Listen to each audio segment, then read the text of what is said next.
Good morrow, actors. Lindsay with the So Wise, So Young Shakespeare program here. And today we are going to do an acting activity. But before that, we are going to finish our adaptation of Shakespeare's A Midsummer Night's Dream. So let's review all of our characters to make sure we remember who's who and what's going on in our story. We have Duke Theseus, who's the Duke of Athens, who's going to get married in how many days? 4 days, to Queen Hippolyta. We have our father, Aegeus, who bursts in the throne room because his daughter, Hermia, won't marry the man that he chose. She wants to marry Lysander. She's in love with Lysander, but her father wants her to marry Demetrius. Someone is in love with Demetrius, but it's not Hermia. Who is it? Helena. Helena is in love with Demetrius. We have our fairy characters in the forest. The king of the fairies is named Oberon. His helper is named Puck. And our fairy queen is Titania. We have our 6 mechanicals, our actor characters in our story. The director is Peter Quince. The actor playing Pyramus is named Nick Bottom. The actor playing Thisbe, the girl part, is named Francis Flute. And the actor playing the lion is named Snug. We have 2 more actors. We don't know what parts they're playing yet. We're going to learn today what parts they're playing. And that's Robin Starveling and Tom Snout. Now that we remember all of our characters from A Midsummer Night's Dream, let's go ahead and begin reading the end of our story. Hello everyone, I am Miss Elissa back again to read some more of our story. Here we go.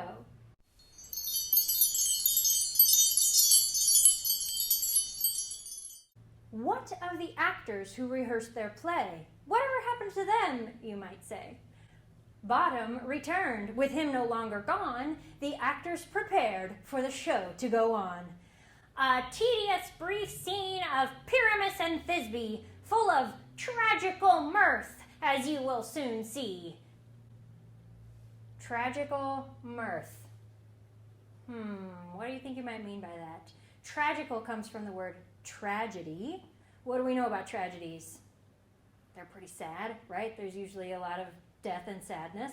And mirth is related to the word merriment, and it means happiness. So what kind of genre would that be?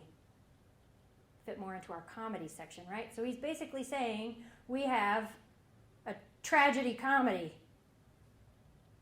Do you think they can actually do that? Let's see. Let's see if they can make it both a tragedy and a comedy. Full of tragical mirth, as you will soon see, Quince proclaimed throughout the wedding hall as Tom Snout entered dressed as a wall. I am such a wall, Snout said, with a blink, that had in it a crannied hole or chink, through which the lovers, Pyramus and Thisbe, did whisper often, very secretly. Bottom, dressed as Pyramus, entered the space, and next to the wall, he took his place. Oh, lovely wall, he said with a sigh, I'll look through the crack, and Thisbe I'll spy. Snout held up his fingers for Bottom to peek through. I see a voice. Can you see a voice? Do you think Nick Bottom is making a mistake? Or do you think maybe the writing is a little bit not great? I'm not sure which it is, but I'm pretty sure you can't see a voice. I see a voice! Francis Flute sashayed into view. Pyramus, my love, Flute asked in a high voice. He liked playing Thisbe. Quince had made a good choice. I love that. I love that Flute came around. He's excited about this role now. My love, Pyramus called, let's run away. We'll meet tonight, Thisbe promised, without delay. The lovers bounded away, their love professed, The wall took a big bow and quickly left. Starveling came next with a lantern in hand. "I am the moon," he announced, rather grand. "Where is my love?" Thisbe entered the scene. Snug followed as the lion, looking rather mean. He roared loud and long, giving Thisbe a fright. She ran away, dropping her scarf in her flight. Snug clutched the scarf in a tight grip, and with his bloody teeth gave it a rip. Arr! With one last shake, the scarf fell to the floor as Snug sauntered away with one final roar. Did Snug do a good job? I think Snug did a good job. I'm really excited for all of our actors. Tell me this, Thisbe, what happened to her? Did the lion eat her? No, the lion didn't eat her. But the lion put its bloody teeth on her scarf and it's ripped on the ground. What would you think if you saw someone you loved, a piece of their clothing all bloody on the ground, and you heard a lion roaring? Onto the stage, Pyramus did bound. "Where's Thisbe?" he asked, looking around. He found her scarf covered in mud. "Thy mantle," he cried, "covered in blood. If she be dead, in two my heart is split." He raised his sword and plunged it into his armpit. "Oh, thus die I. Thus, Bottom did yell. He listened for applause as down he slowly fell. Bleh. Did Nick Bottom really die? No, he's playing Pyramus, so he put that sword into his armpit to make it look like he got himself in the chest, but this is all stage magic. He didn't actually die, right? Thisbe returned. She saw Pyramus and gasped, "Asleep, my love? What, dead, my dove?" she rasped. "These lily lips, this cherry nose, are gone, I suppose. Come, trusty sword, my breast imbrue. Farewell, friends, thus Thisbe ends. Adieu, adieu." With that, Flute brandished the sword in the air and pretended to die with dramatic flair. Oh man, did Flute actually die? No, all stage magic, all stage magic. What do we think so far? Tragic comedy? I think maybe it's both sad and funny. Let's see. The play was finished, the actors bowed. There were mixed reviews from the crowd. Theseus stood from his throne and said, "'Tis almost fairy time, sweet friends, to bed." As they all left the hall with voices muffled, the fairies all blessed the new married couples. With that, happy endings on all did fall, and so good night unto you all. That's the end of our story. You guys, we finished it. Oh man, I'm kind of sad it's over. I want to hear all your thoughts. We're going to do some more activities, but think about these characters. Think about whether maybe it was all a dream. Could it be, or did it really happen? I don't know. It's up to you. I hope you enjoyed the story. We are now going to move to my friend Jed. He's going to take us through an acting activity. It's going to be so fun. Fare thee well.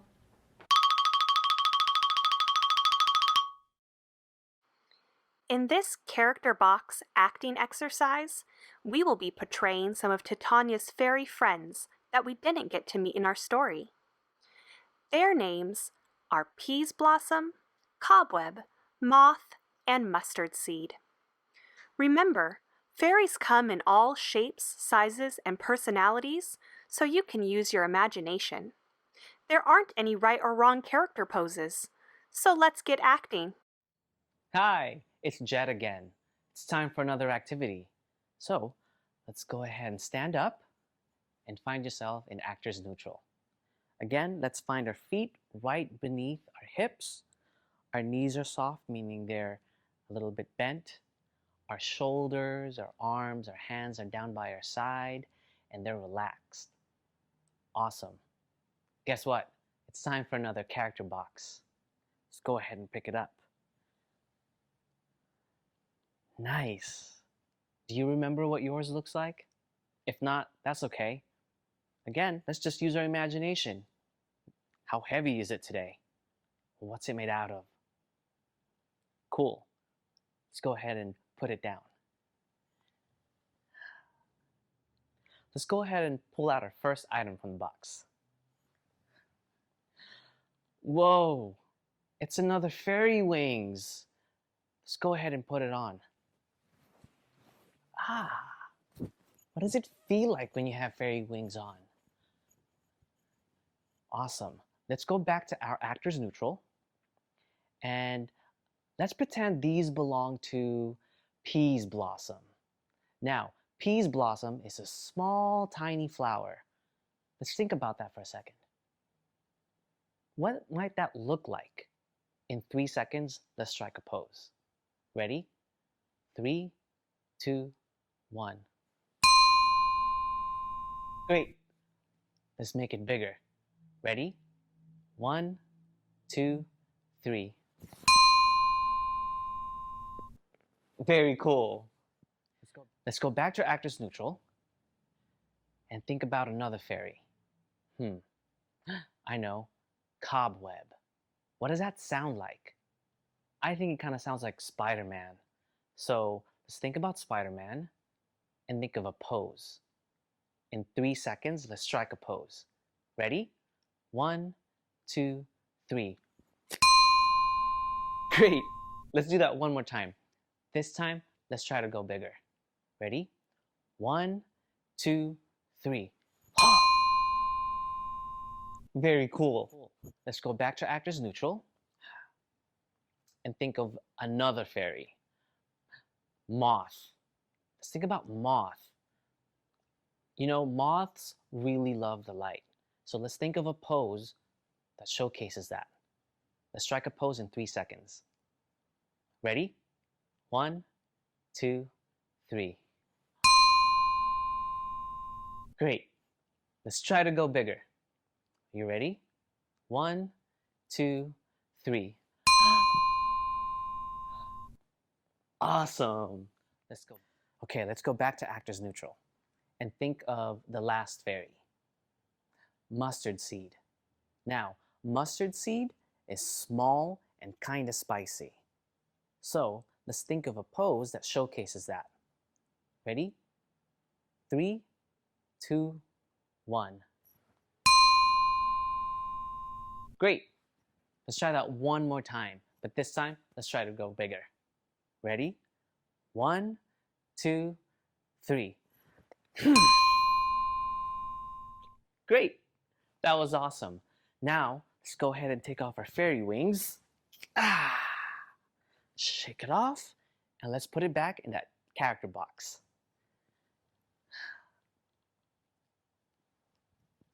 That's it.